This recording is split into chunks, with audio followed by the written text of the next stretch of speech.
الحمدللہ وحدہ والصلاۃ والسلام علی من لا نبی بعدہ۔ محترم حضرات، حاجی جی نے ایک بات کی طرف جو اشارہ کیا عقائد کے تعلق سے، مولانا شاہد صاحب نے جیسا کہ بتایا یہ 19واں پروگرام ہے ہمارے لیے، ان سے جو تعلقات ہیں ماشاءاللہ تقریباً 15 سال سے زیادہ ہو چکے ہیں۔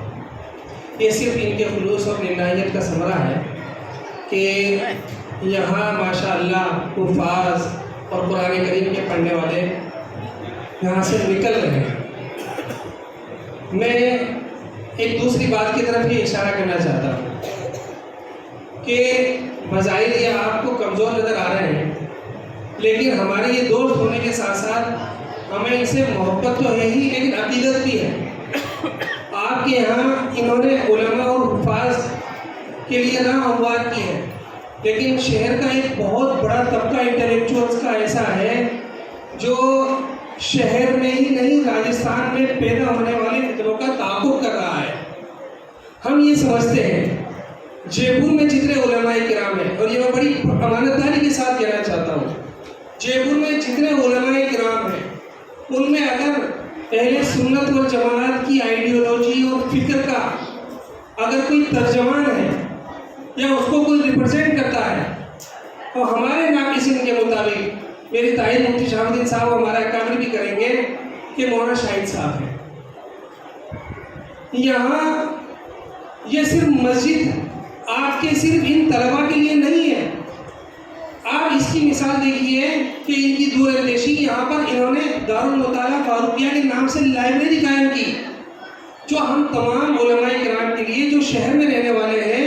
ایک اتنا بڑا وسیلہ اور ذریعہ مل گیا فتنوں کے تعاقب کے لیے۔ کسی کتاب کے لیے اگر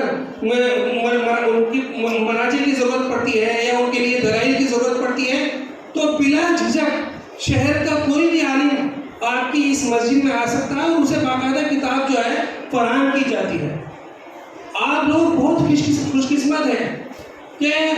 آپ کو نہ یہ کہ صرف امام ملا ہے، نہ یہ کہ صرف ایک مدرس ملا ہے، بلکہ میں یہ سمجھتا ہوں کہ ان کا وجود آپ کے اس پورے حلقے کو ہی نہیں بلکہ ہم لوگوں کے لیے بھی فتنوں سے لڑنے کا ایک بہت بڑا دروازہ ہے۔ اور جب امام کا عقیدہ مضبوط ہوتا ہے تو مقتدیوں کا عقیدہ اپنے آپ مضبوط ہو جاتا ہے۔ جب امام سینہ بسکون فتنوں کے خلاف کھڑا ہوتا ہے تو مقتدی اور جتنے محلے والے سب اپنے آپ محفوظ ہو جاتے ہیں۔ ابھی بھی ماشاءاللہ یہ جو پورا پروگرام رہا، ان میں 2 تقریریں انہوں نے سلیکٹ کی، 2 طالب علموں نے جو تقریر کی اس میں پہلی تقریر یہ تھی جھوٹے نبیوں کا دعویٰ۔ بچہ یہاں سے جب نکلے گا تو اسے یہ پتہ چلے گا کہ اس وقت میں جو فتنے ابھر رہے ہیں، جو نبوت کے دعوے دار ہیں، اور دوسرا جو حالات حاضرہ میں جو ہم لوگوں کی تباہی اور بربادی ہو رہی ہے، یہ جو زلزلوں کا جو نزول ہو رہا ہے اس کے اسباب کیا ہیں۔ تو یہ تو آپ اس پروگرام کے جو ہے سلیکٹڈ مضامین کو دیکھ کر ہی آپ یہ سوچ سکتے ہیں کہ یہاں سے ماشاءاللہ کیا کیا کام ہو رہا ہے۔ اللہ تعالیٰ جزا خیر عطا فرمائے منتظمین کو، یہاں کے مدرسین کو، کہ ایک طالب علم جو ہے 10 مہینے جو ہے لگاتار پابندی کرتا ہے اور اس کی نماز نہیں چھوٹ رہی ہے۔ یہ اساتذہ کے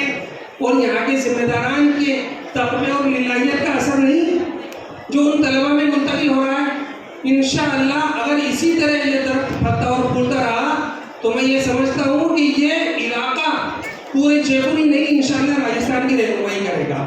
اس لیے آپ تمام حضرات سے میری یہ بھی درخواست ہے کہ ماشاءاللہ یہ آپ کی جو امام ہے یہ صرف آپ کے بچوں کی تربیت، آپ کے بچوں کو قرآن و حدیث جس کے فضائل ہمارے بعد والے لوگ جو ہے بیان کریں گے، میں تو اتنا سمجھتا ہوں کہ ہمارے عقائد کی حفاظت بھی اگر ہوگی نا تو آپ نوجوانوں کی، اور جو حاجی صاحب نے اشارہ کیا کہ تعلیم بالغان، تو ماشاءاللہ جے پور میں ایک ایسی ٹیم تیار ہے، آپ کسی وقت رات کو ان کو فون کرو تو وہ باطل فرقوں کے تعاقب کے لیے 24/4 تیار ہے۔ وہ سارے کے سارے